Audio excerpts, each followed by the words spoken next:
So, example number 2, anak. So, everyone can read. Recorded electricity for 1 day. Okay, find the range, the mean deviation, the variance, and the standard deviation. So, step by step tayo, ha? Okay, first, to answer letter A. So, find the range. What is the formula to find the range? Anyone? Yes, malagay nyo. High value minus the lowest value. Okay, very good. So, range is equal to the highest value minus the lowest value. So, after that, identify what is the highest value here. Okay, very good. 12. Minus, what is the lowest value? 3. And then get the difference. 12 minus 3. Okay, therefore, our variance, our range is 9. Oh, that is the answer for letter A. Now, let us proceed for letter B, sa mean deviation. Okay, to find the mean deviation, step 1, write the formula. Mean deviation is equal to the sum of the absolute value of the difference of x and x bar divided by n. So what we're going to do after that, we need to create a table. Okay, this is for ilang column? Tatlo. X minus x bar, and the absolute value of the difference of x and x bar. Then after that, sulat na natin lahat ng data. Ano-ano po yung mga binigay na data? 5, 6, and 12. Okay, next step, what we're going to do na?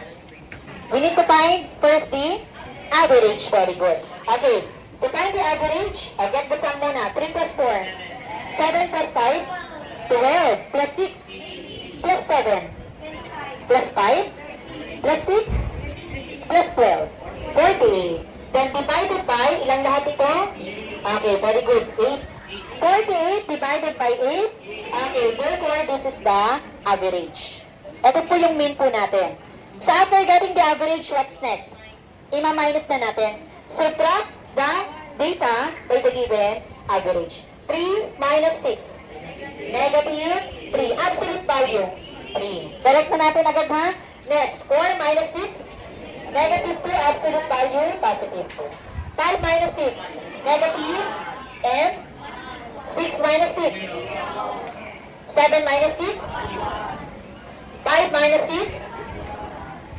And 1. 6 minus 6. And 12 minus 6. Okay. Then, na-complete na natin kasi kinuha na agad natin yung absolute value. Our next step is to get the sum. Para po ito sa numerator. So, 3 plus 2. Plus 1. Plus 1. Plus 1. 8 plus 6. 14.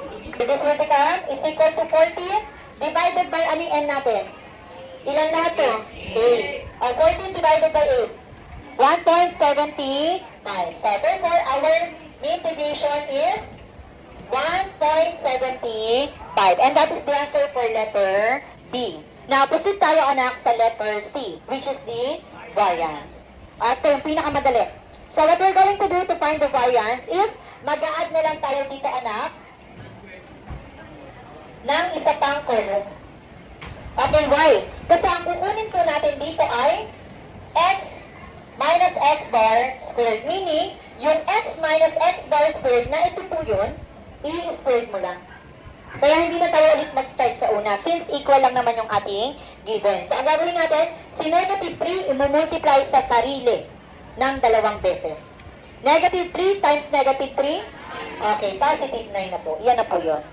Next, negative 2 times negative 2, positive 4. Negative 1 times negative 1, positive 1. 0 times 0, 1 times 1, negative times negative 1, 1, 0, and 6 times 6. Okay, 36. Na-complete na po natin. So, our next step is to get the sum na po ulit. Para saan po ito? Para na po sa variance. Okay, variance is equal to the summation of the square of the difference of x and x bar divided by, ano po ito? N or n minus 1? N, ano po ba yan? Population or sample? Population. Why? Wala pong word na selected. Ha? So, meaning population, ibig sabihin, n lang po yan. Okay, o get the sum na po. 9 plus 4.